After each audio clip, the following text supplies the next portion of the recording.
Caitlin. All right, Ben, what time do you have? 7:30. All right, let's start out, right? Good evening, everybody. Thank you for joining us. I hope under the conditions, everybody's families and everyone's health is doing well under these unusual circumstances. I'd just like to say thanks to all the coaches and to all the volunteers that are going to be helping us moving forward with our programming. We thought we'd get together tonight just to start some of the educational pieces of why we're doing this and to get in more of the operational side of things. I think the biggest thing for us is we're heading into new territory. Like many of you, a lot of us have been involved in sport forever. And I think this is brand new for myself. I've never gone through anything like this, sort of dealing with the ministry, looking at all the various things that we need to do. So we're really into new territory. And one of the things I always find interesting is we're going to have some people who've had all different kinds of life experiences just outside of field hockey. Some of you may be first responders and have already dealt with some of these issues. And please feel free, and we welcome any new advice or things that we can do to make this an easier transition for our athletes, coaches, and yourselves, because you might bring in a whole different perspective. So we do please invite you to bring in any other recommendations as we go through this process together. I think the main reason why we wanted to start this is from the coaching perspective, and we have monthly coaching meetings, is I think from the coaching perspective, we really want to be making sure that the coaches are at ease. This is not our typical environment. So part of this is to get the education going as well.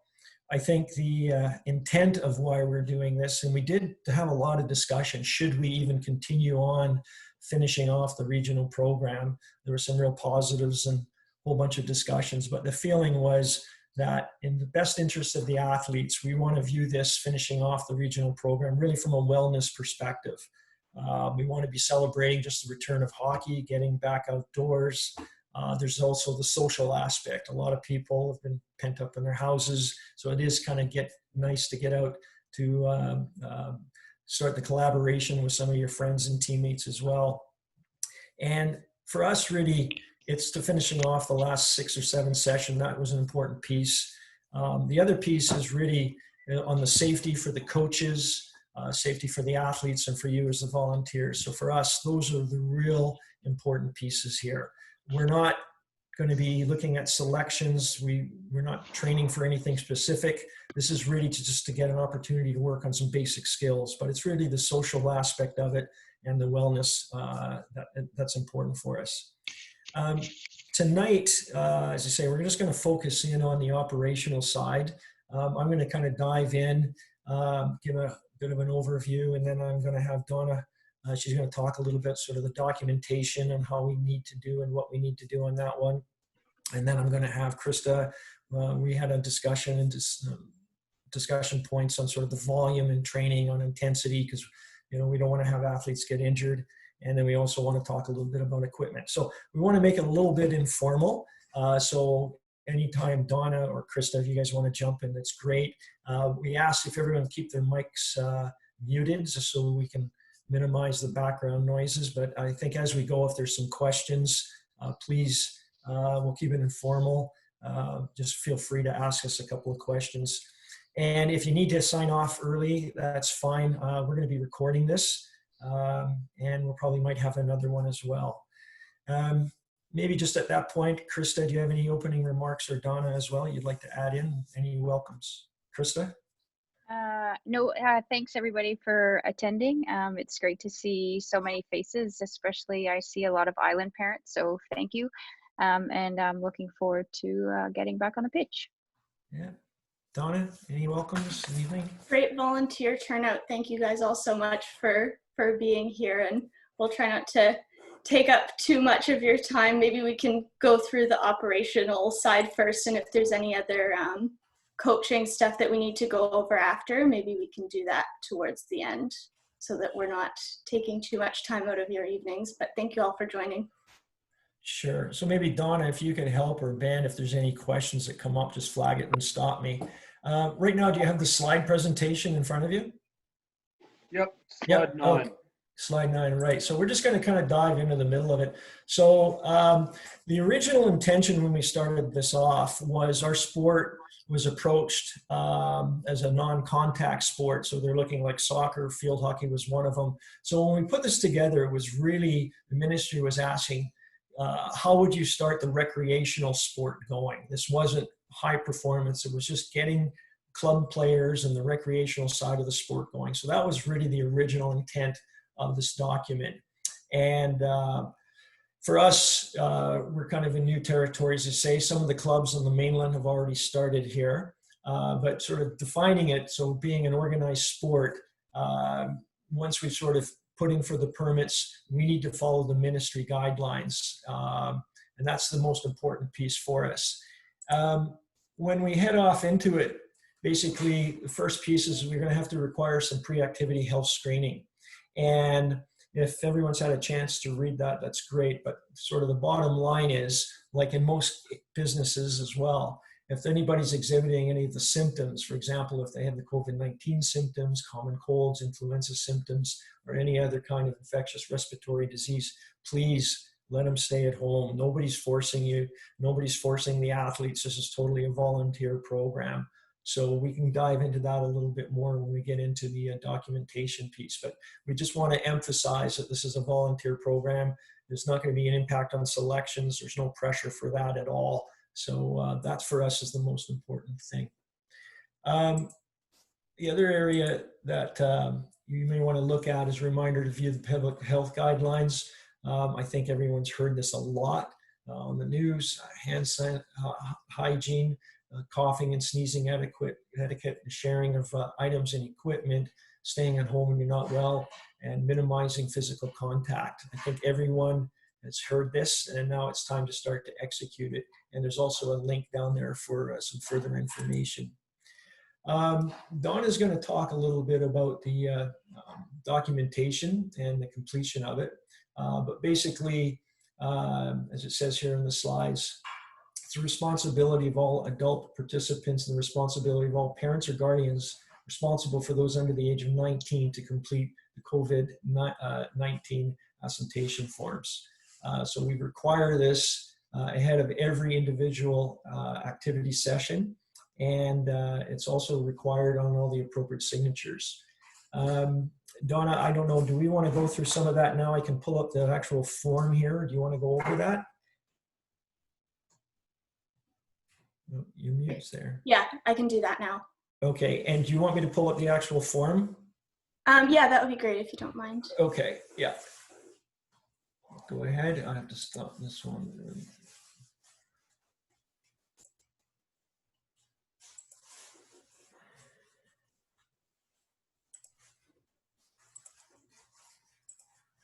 There, hopefully, can you see it now? Yep, that's there. Okay, Everyone can see it? is it big enough? Okay, there you go. Okay, so basically the way that this is going to work, this is one of the jobs that's going to be for the safety officers. What we're going to do is we're going to have one safety officer per each regional group. It's going to be their responsibility to collect and track alongside with the support of myself, the COVID questionnaire and attestation form. So the gist of this is that, like John said, before every single session, each athlete that is participating needs to bring a hard copy of one of these forms that's signed by a parent or guardian to the training session. And if they don't have that done, they're not allowed to participate. And we're going to be driving a very hard line on this because obviously we're taking this pretty seriously and we don't want to take any chances. So this is mandatory, that needs to be handed in at the beginning of every session. Even there might be a couple groups that will have 2 sessions per day. So every session, morning, afternoon, they need a new form. And it needs to be submitted as a hard copy. We figured the rationale behind this is that it's hard to kind of track the electronic ones coming in. if, you know, trainings on the weekend, if they're sending them through to me, I might not see them all and we can't regulate it as well. So we wanted to have everybody shows up with a hard copy at the training session. And then we'll have one safety officer who's responsible for keeping track of those throughout the entire program for each group. And so once these have been submitted at the beginning of the session, I'm going to need to collect that information. So we'll go into a little bit more detail on this with whoever ends up being the designated safety officer, but just so that everybody is aware of the process, I will require whoever is responsible to send me either an email or a text message just confirming your attendance list. So if anybody's missing from the session, just letting me know, and otherwise just letting me know that everybody's there and has submitted their form so that I can just add that to the master list, just put a check mark beside it. And then it's very important that if there are any exit protocols, which we'll go through a little bit later on. So basically an exit protocol would be if anybody exhibits symptoms during the session, then I'll need to know about that right away at the end of the session.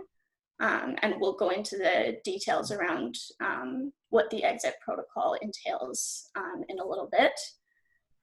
So that's sort of the second piece of that. The next piece is that all of the hard copies will eventually need to get back to the Field Hockey BC office, because for legal reasons, we're going to be required to hold on to those copies for 3 years to make sure that we have everything covered, we have all our bases covered if anything comes up. So that will also be the responsibility of the safety officer who's responsible. Will either get it to liaise with me, or if you're on the island, then you can liaise with Krista. In the interior, you can liaise with Ben. So we'll just have to keep track of all of those and get the hard copies back to the office. As part of our equipment, we're going to be getting folders that we can give to the safety officers, like little file folders, so that you can keep track of all of those a little bit easier. Donna, it's Yep. it's Richard here. I volunteered to be one of the safety officers. Currently, I'm just out at Richmond at Hugh Boyd because my daughter is back at soccer too, and they're using electronic to track all of their athletes. And it seems like it'd be a lot easier to do it electronically, and you just attach the safety officer to each group. So yes, you wouldn't have to open them yourself, because they would go to the safety officer, and then on the Monday or whatever, if you would then be able to open up, or whatever you're in the office, you could look at them. But the safety officers could check off on their list that they've received the electronic copy. Could they not? I mean, instead of all this paper? Yeah, I mean, it does. I'm not a huge fan of using paper either, and I wish we could use the electronic, but the other thing is we're not allowing electronic signatures, and that's from an organizational decision, is that we need to have physical signatures as well. So yeah, that's unfortunately just an organizational decision there. So we're not the only organization then that's using paper, or because all the other ones don't seem, or I mean, I can't speak for anything other than soccer right now. They were one of the first to go back, and they're not using paper. So I'm wondering if anyone could put in I don't know if it makes sense, but if they called them, they could see like, how are they doing it? And then maybe they have a method that actually works, instead of, us having to try to invent it ourselves. And maybe Yeah, I think Richard, Mark Saunders has been on all the meetings with the ministry, with all the sports. We'll make that recommendation moving forward with him.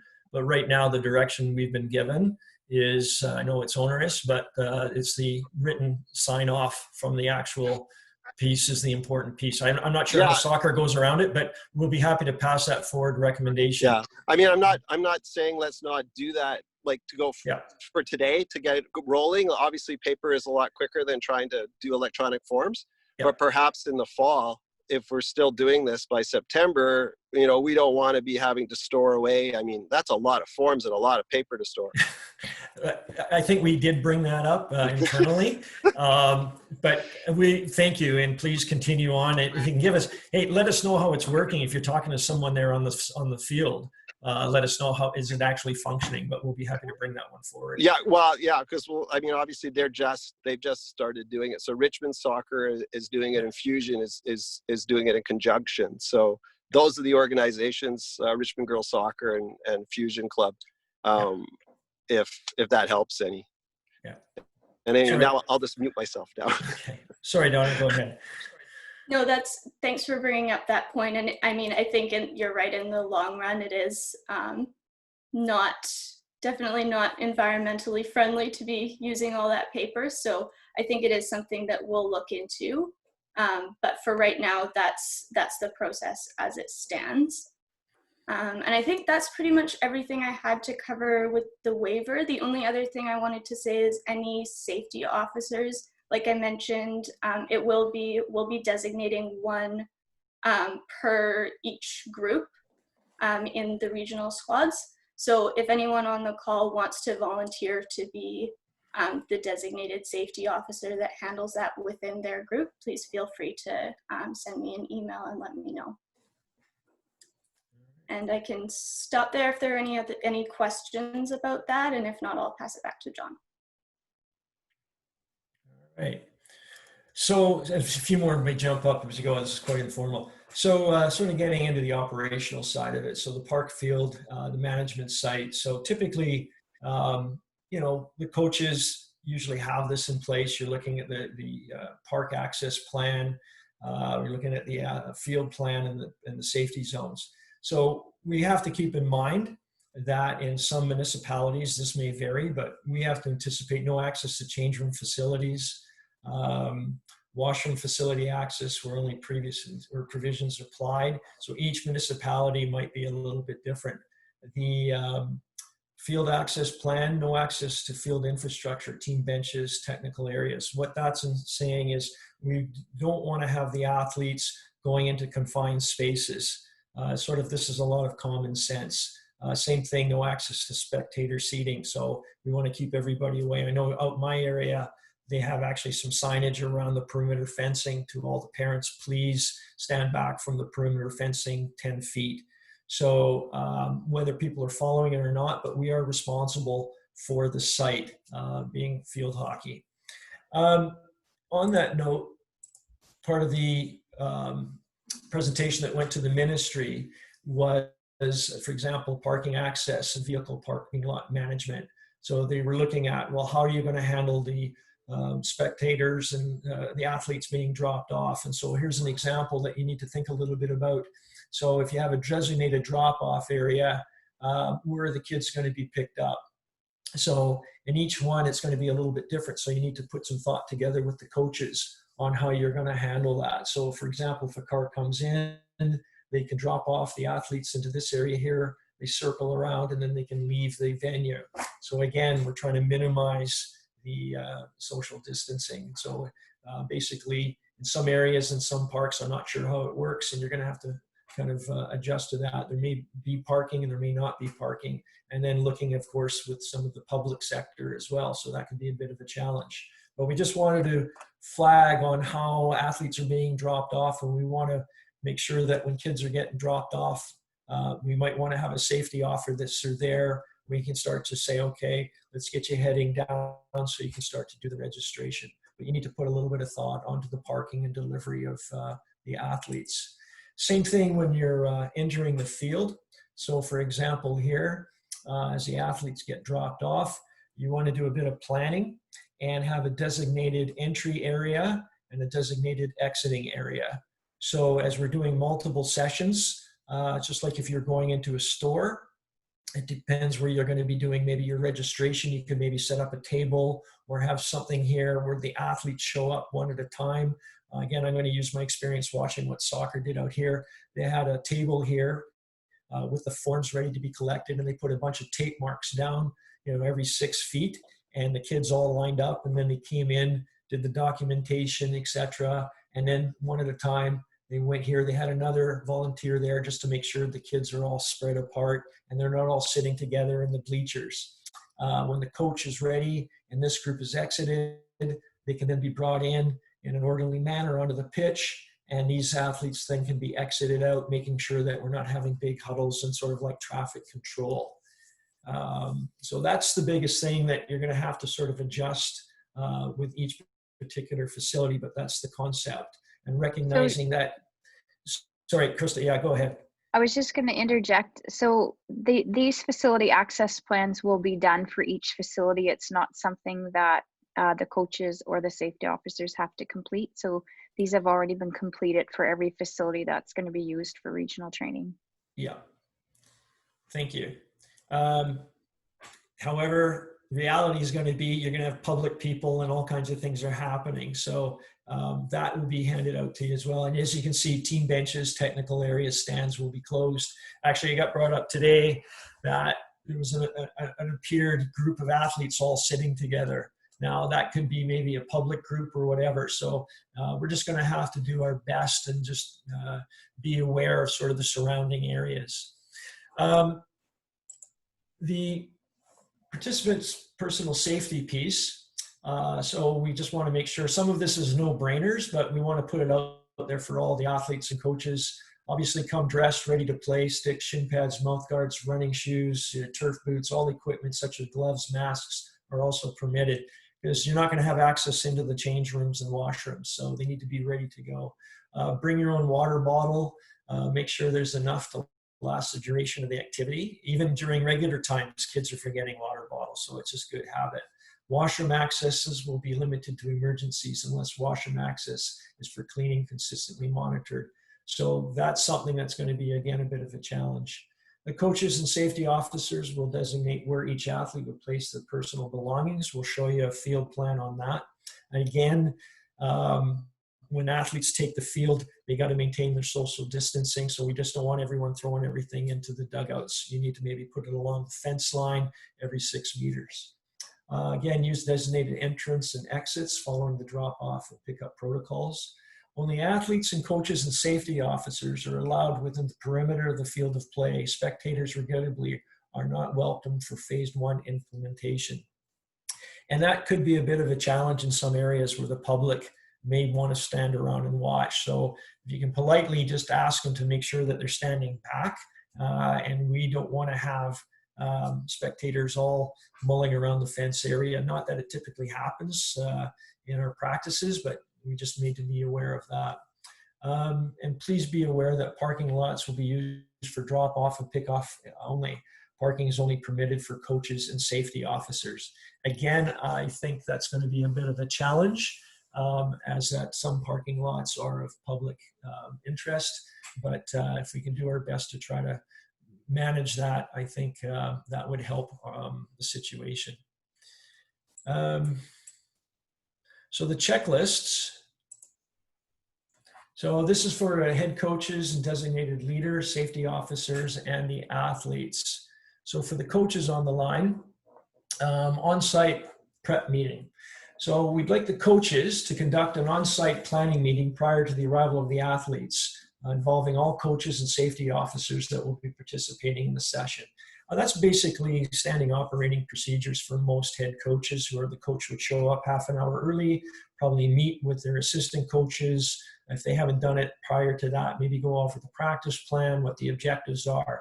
So that's sort of a standard operating procedure. What we're implementing here, though, is if you want to meet half an hour, I'll leave it up to you when you want to designate the time, but get all the volunteers together to lay out exactly who's doing what, so that everyone's really clear before the athletes arrive. So if you can get that planning piece in place, I think that would definitely help, so everyone has sort of an understanding, because you might have different volunteers coming through the program as you go, and everybody's aware of the roles and responsibilities. The activity plan, review the activity plan against the approved permission protocol for field hockey phase 1 responsible return to play.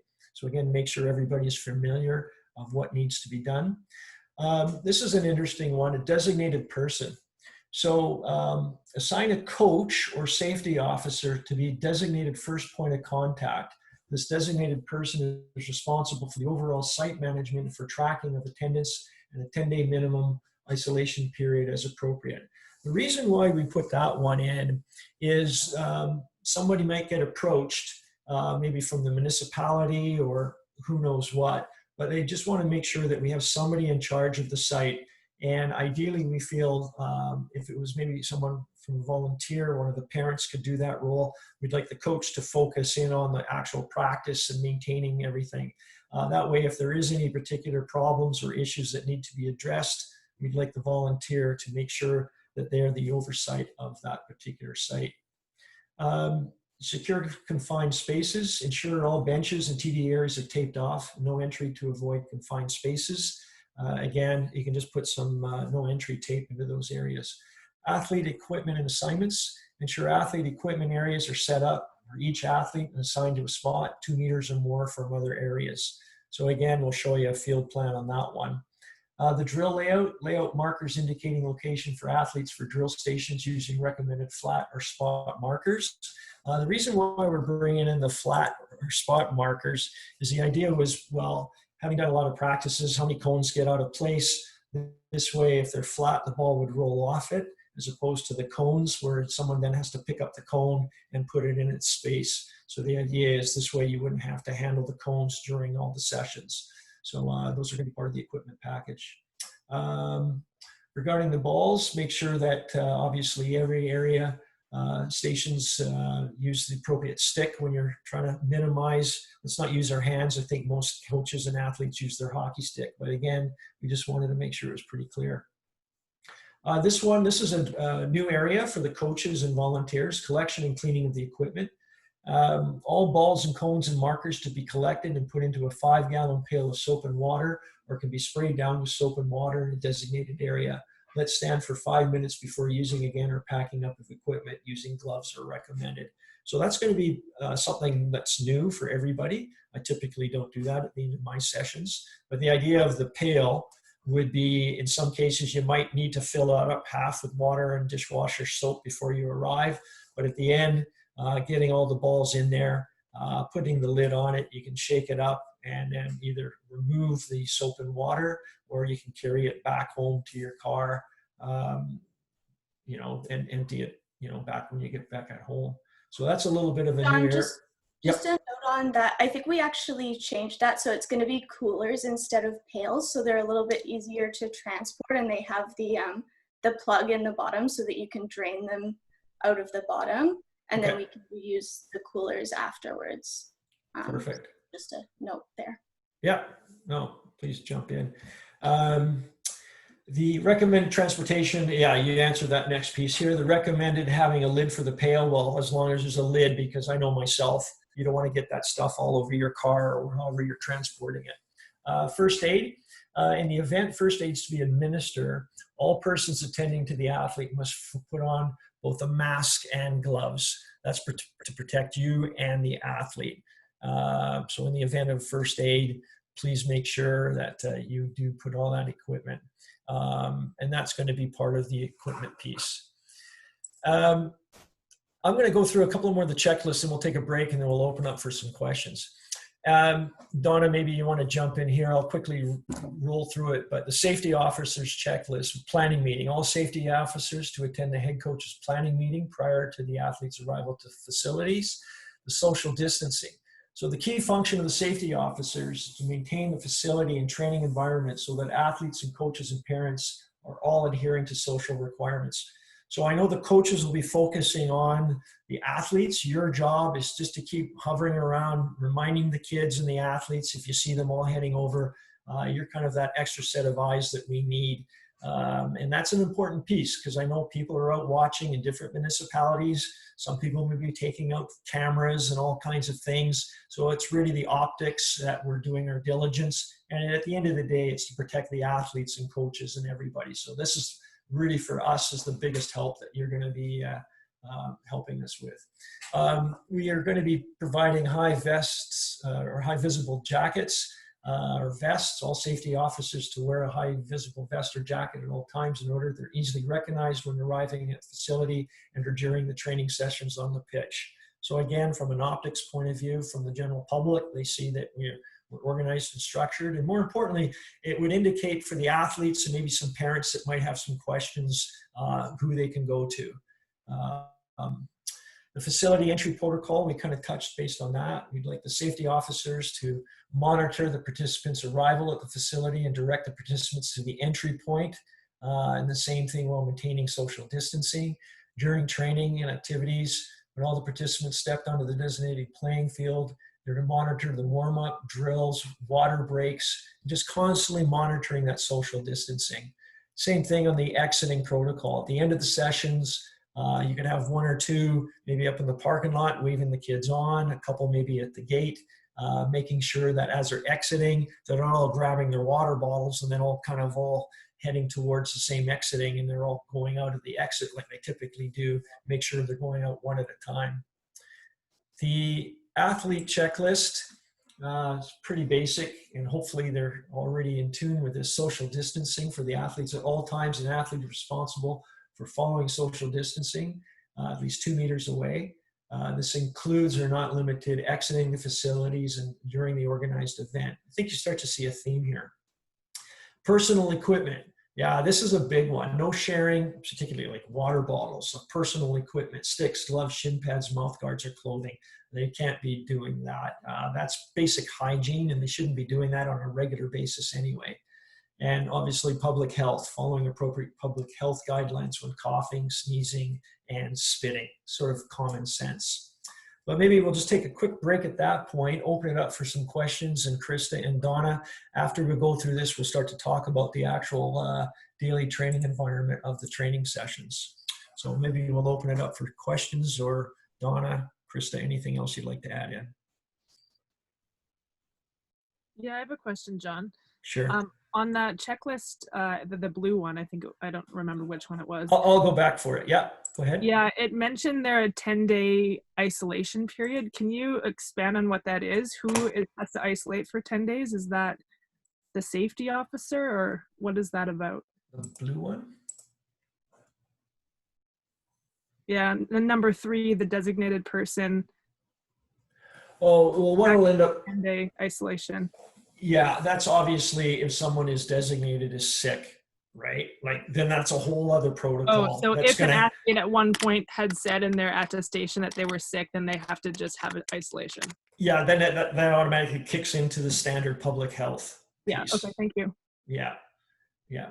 And if in doubt, again, this is all purely voluntarily, like, yeah. Anybody else? Any other Barry, you can questions? unmute yourself.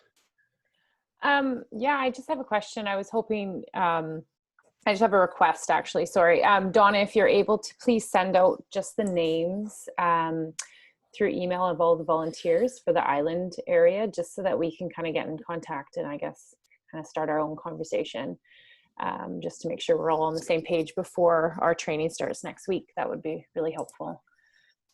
Yeah, no problem. I can do a little contact list so all the coaches and safety officers have each other's contact information. Great, thank you. No problem.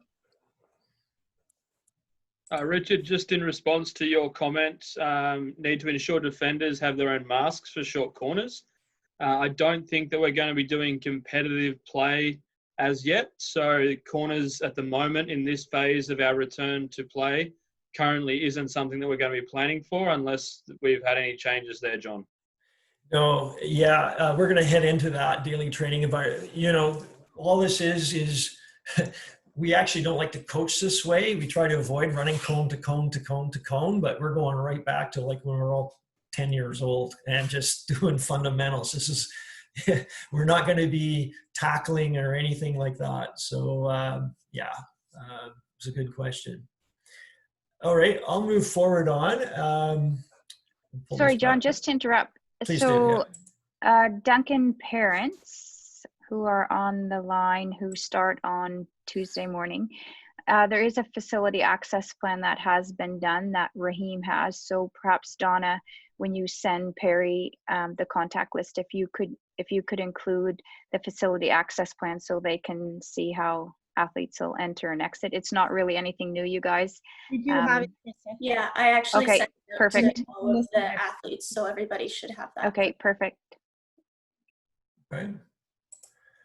All right. So standard operations, all coaches typically do have an emergency action plan. Actually, today I asked Raheem, he's going to be putting it onto our website under the documents. So for all the volunteers, they can take a look at that. All the coaches should have that. That's basic operating procedures in the event something does happen. For example, in the event first aid's required, or is it in here? Where is it? Oh, it's on the appendix here. Bear with me. Just for those that haven't seen one before. So here's a typical emergency action plan for Timanowis. So emergency center for ambulance, emergency 911, non-emergency nearby clinics. So the clinics are listed, directions for the hospital, and protocols. So we've asked for every facility that we're going to be involved in that's going to be posted. So that's for your information. If you go into documents, I'm not sure when he'll put those in, but we want to get those on the website for you. But every coach should have that with them. So going in, again, in the event there is an emergency via sport, there's some links there. I would ask the coaches to just go through and review it again, and the volunteers as well. In the event first aid is required, looking at the protocols. In the event of an outbreak plan, obviously, if we hear of anything or you hear anything, that's like a whole other piece that kicks in. We'll follow into the ministry procedures, but I request you take a look at that as well. There's a few other links under the BC Hotel guidance and things like that. So moving into the actual operational side, sort of from the coaches and the technical point of view, what we had to do was we presented to the ministry sort of a typical practice plan. And we divided it up into sort of three themes. In this particular one, it might be for a recreational club to be looking at U6 to U14 space and management resources. So what we said was typically for this age group, where if you're depending upon your practice plan, you'd have a group of 4 athletes here, breaking them up into 4 quarters. So a group of 4 here, group of 4 there, group of 4 there, group of 4 there. There'll be 1 coach and 1 safety officer. So that puts us at a total of 24 on the pitch. So it's a coach-athlete ratio of 4 to 1. At the higher level, from the U16 to U18, we may decide as the coaches to use 3 designated areas. This would say in this area here, you got 6 athletes in this zone, 6 athletes and 6 athletes. Again, a coach and a safety monitor watching this group, and they're focusing on this in each group. I just want to highlight, we also said, all right, so if you got this group of athletes, maybe you can designate this is their equipment area here. This pod of athletes, you can put their sticks and equipment in this area here, and this group of athletes, again, they can be put along in that area. So that was an example. Again, we're looking at putting a total of 24 athletes onto the pitch, or 24 people on the pitch. At the higher level, 2 zones, sort of from the U18s and older, again at the recreational level, but we'll probably use this. You can have split the field in half, 8 athletes, a coach and a safety officer, 8 athletes, a coach and a safety officer. Again, recognizing you can put the equipment, this group along in here, and keeping them here. So you're sort of making sure everyone's got a lot of space. We just also provided a few examples of the type of drills to the ministry that we know we're looking at. So in this particular drill, it could be a passing and receiving drill. Here's an example of what it would look like. And you even try to offset the actual drill stations so that everyone's not all piled up in one area. So they'd be offsetting different groupings. Same thing here is another example to the ministry, how we plan on spreading everybody out as much as possible. Equipment would be in different areas.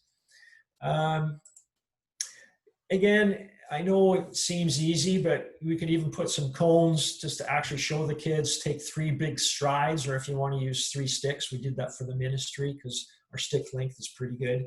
You could put some designated cones along the fence and say, look, every kid, just put your water bottle and stick bag by a cone. And then that way they don't have to figure out the distances, and you can have that all set up basically for the day as the other groups go through. The first stage of return, fundamentals and technical skills library. I'll show you some examples, but we've designed some of the activities for phase 1. It's really fundamental movements on technical skills. It's tailored to meet most of the appropriate LATD stages of development and skills. So some examples of this, we're just looking at passing, receiving ball control, agility drills that can be trained within 2 meters of each other. So again, to the coaches, it's not going to be any tackling or defending.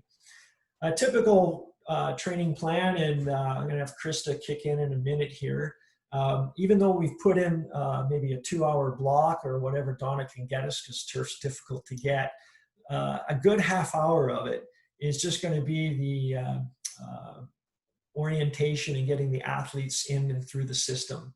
And what we've done here is a typical session. We're allowing maybe 15 minutes for entry protocol. So this is where the players need to come in, they get themselves all documented, they arrive to the site, getting everything together. Then when they take the pitch, when the other group leaves, there might be a 10-minute physical warm-up. Some coaches may want to do a longer warm-up, and that's fine. But really, you maybe have activities of about 20 minutes by the time you do the first activity drill, another 20 minutes of activity drill, then you start your cool down, and then 15 minutes. So it's really maybe a 40 minutes of actually physical hockey. And so maybe at this point, Krista, do we want to touch base a little bit about sort of the volume and the intensity piece? Maybe I'll pass it on to you for some of our discussions. Sure. We had a meeting briefly yesterday with Kate Perry, who is our strength and conditioning coach, and we went over some important things to consider regarding keeping the athletes' health and well-being being at the forefront, considering the majority of them probably haven't had any training, and if they have, it has been in an unorganized way on a field or in their backyard or in some capacity. So there's some, in some places, due to the inability to get turf time, with the exception of on the weekends, there will be some groups, I believe, on the mainland who will have 3 sessions over a Saturday and a Sunday. So one of the things that the coaches will be tasked with is making sure that the volume and intensity of the practices do not put the athletes in a position to be injured. So injury management is what will keep at the forefront of our practice designs. And so a couple of things in those 3 practices, there may be one that's a little bit more stand around than the others. There may be one that includes some agilities. Some of Kate has put the program together, so there's some movement patterns, change of direction that will all benefit them, but not necessarily all with a stick and ball. The other thing that we'll be mindful of is making sure that there's skills on both the right side and the left side of their body, so that they're not going to have an overdevelopment by just doing forehand skills. So a little thing for the coaches to remember, that a little creativity will go a long way in these sessions, and to recognize that it is a little bit of back to the introduction of hockey, but at the same time, we want to make sure it's safe. We want to make sure it's fun. And we want to make sure that for them, it's enjoyable. So as coaches, we'll do our best to check all those boxes and give the kids an opportunity to come out and see their friends and chat in that environment. Yeah.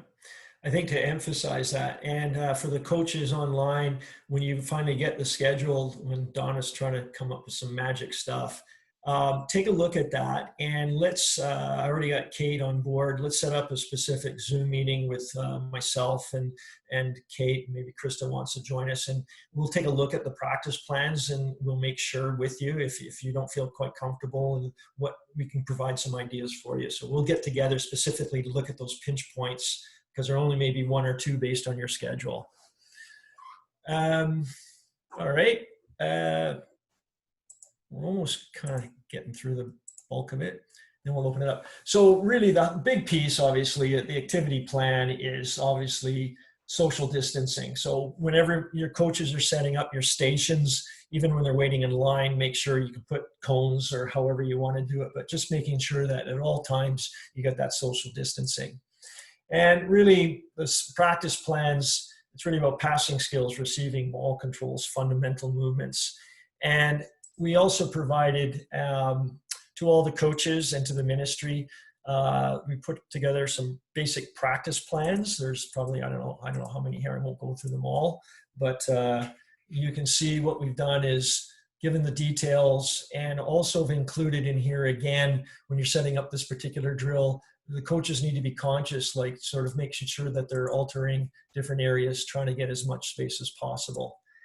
So these have all been given to the coaches, and they may decide to put some other training sessions together. They're a pretty experienced group. These are some concepts and principles that we just like them to work around and begin to follow. So again, there's a disclaimer. It's not a legal document. We're just trying to show our due diligence here. And some of the questions that may come up: is it feasible for washrooms accessible to be clean and consistently monitored? I'll let you read through these things here. Will public drinking water fountains be operational? Again, each area could be a bit different, but do take your time to go through some of these questions. In the document, in the slide presentation, there's an example of what that document is, and as well as some of the emergency action plans. So I think what we'll do is we'll stop and let's get some dialogue going here, because I'm sure some of you may have some concerns. You might have some other great points. Again, we ventured off in the unknown when we were told to put this together. It's like we've never done this before, neither is a lot of sports. So we're open to other suggestions, and maybe there's some probably teachers, and probably you're going through discussions on how to open up classrooms. Anyway, we'll open it up, and Kristen, Donna, if you have anything else to add, please jump in. So any questions to anybody?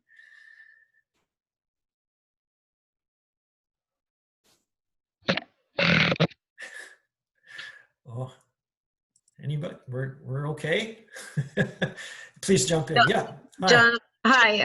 I was just going to more share. I've had some athletes in our house that have been back in sport for a little bit now.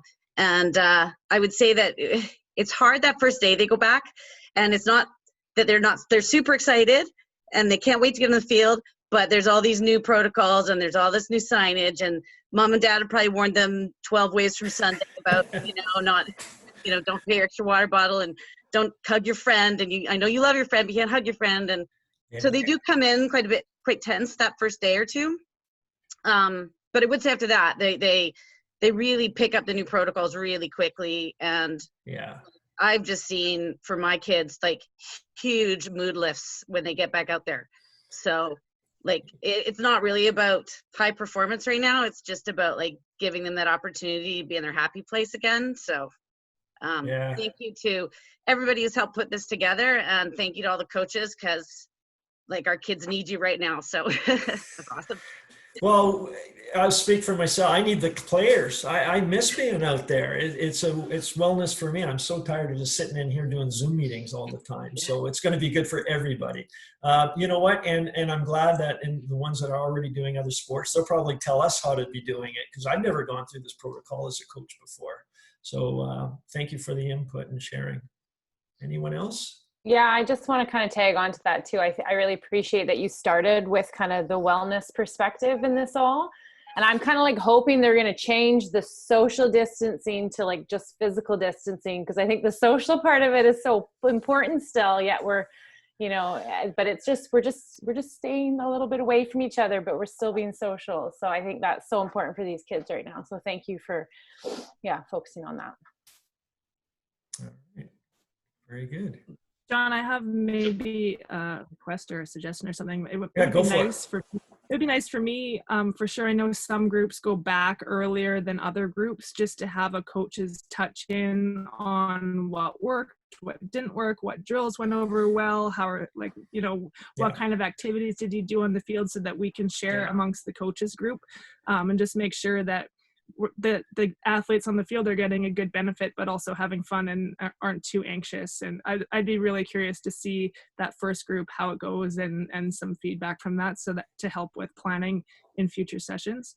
Yeah, thanks. I actually we were talking today. I think maybe we'll set up just a weekly Zoom meeting, and like the island are going first, so it'd be great. I actually asked Mark, and I encourage anybody here.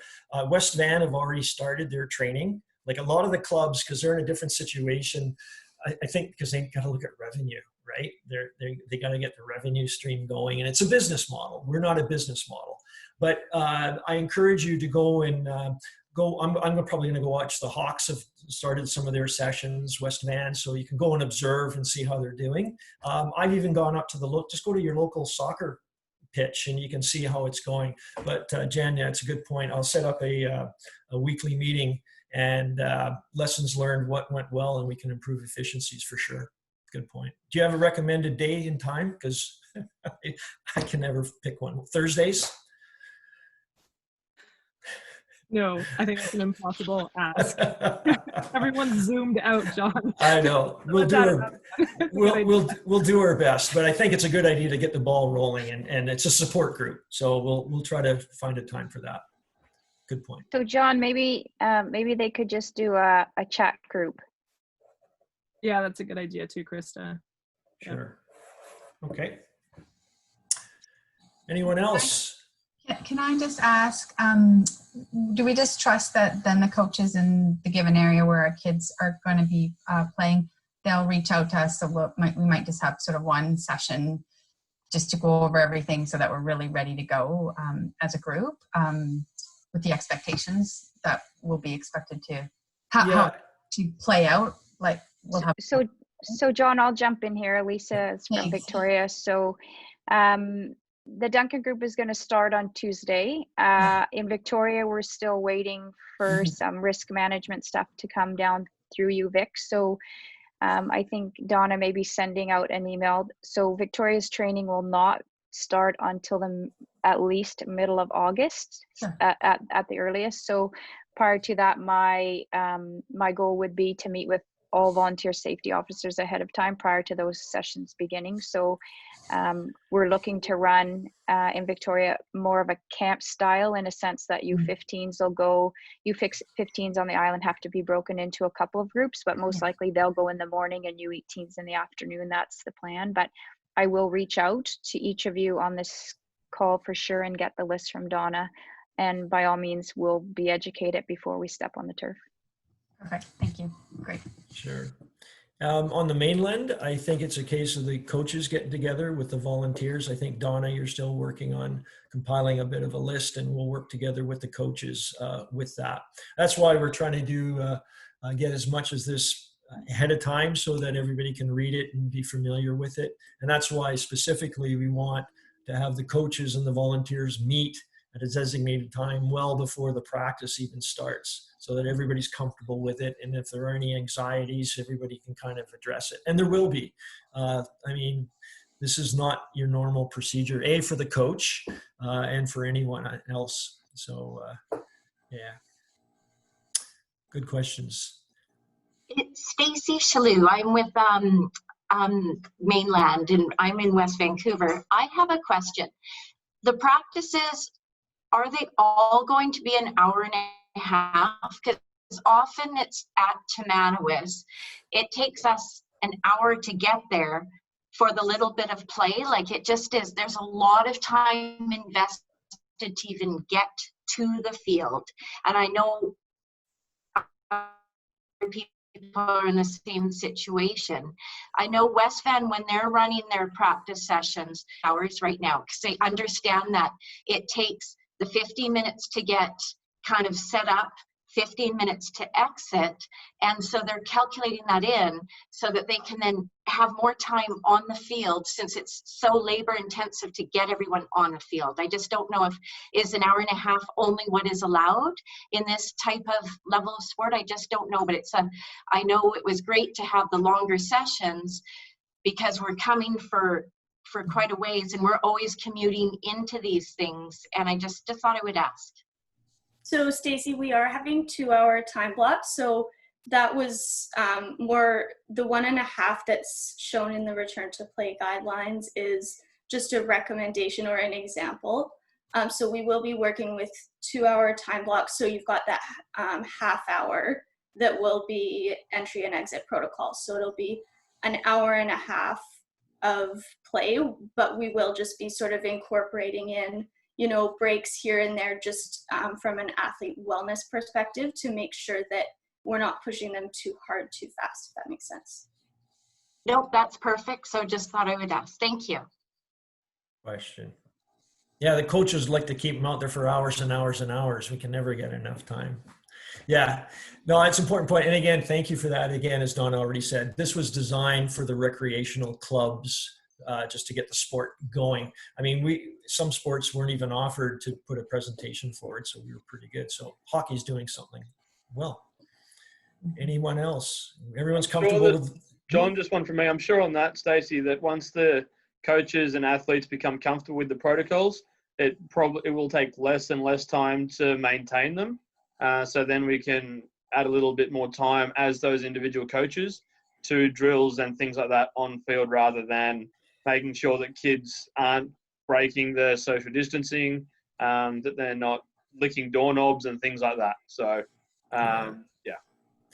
Might I also suggest and recommend, should somebody approach you, say media or a disgruntled local person or something comes up, just be polite and tell them any questions. You can direct it to Mark Sanders and they can contact Field Hockey BC, because it could happen. There could be somebody there from the media. I worked out at UBC and I know Krista does, and things happen. And the basic protocol is, you know, you contact our communications people. In our case, it'll be Mark. So just try to minimize any confrontational issues and, you know, just handle it. But please direct any inquiries or disgruntled patrons or whoever out there, and because we do need to follow these protocols, because some people are comparing us to other sports and things like that. But right now, that's what we've been approved from the ministry. So I recommend please pass that information on to Mark if you come into any kind of controversial issues or logistic issues. Okay. All right.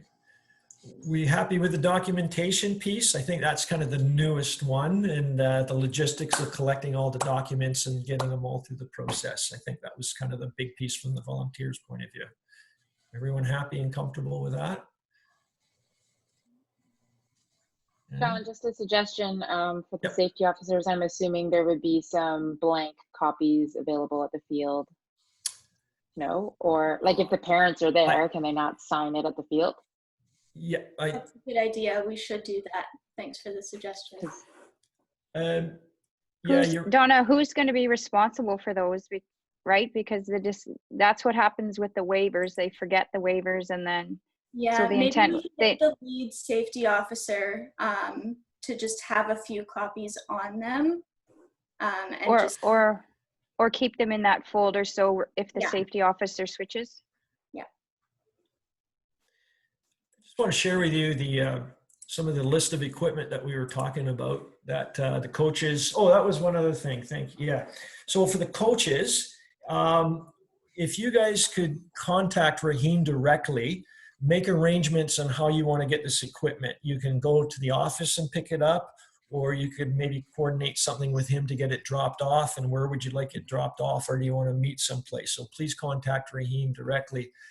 Is that up on the screen? Again, I can't see it, but okay. So what we're looking at is obviously N95 masks, reusable types. So if you have to have first aid, you have that in your medical kit. Obviously, pairs of medical gloves for first aid. There's going to be some dishwashing or cleaning gloves, so that if you need to put your hands into the bucket of water, then you have some protection there. You want to use that to pick up the balls. You're going to get a series of flat cones again, so that way if the cones get knocked over, you don't have to use your stick to move them, or however, minimizing touching on that piece. High visible vests. You're not going to be getting the 5-gallon pail of lid. As Donna said, you're going to get a cooler. You're going to get some bottles of dishwasher soap, and some caution tape. So again, feel free if you feel there's going to be some gathering areas, you may just want to put that up and say, look, just stay away from that area. And particularly, maybe want to put a couple of cones to make sure parents aren't walking in through the entrance ways and all that kind of stuff. So that's kind of the list of equipment that you should be getting. And I couldn't remember if some of the coaches had handed in any of their equipment. I think everyone still has it. If you are short of hockey balls and cones, also put that on your list and give it to Raheem and he'll put it all together for you. Okay. All right. So I'm pretty well done. I hope this was a cursory piece. For those that haven't presented in a Zoom meetings, it's kind of interesting because you don't have that dynamics of interaction. You're just looking at a screen of photographs. So I appreciate your patience. Krista, any closing remarks, and Donna, and we'll call it a day.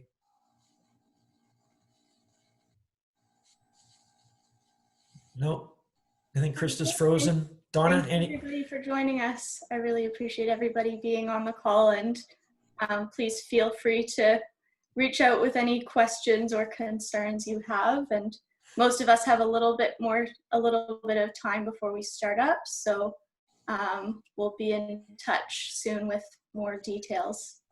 Yep. Thank you very much, everybody. Have a good evening. Bye, everyone.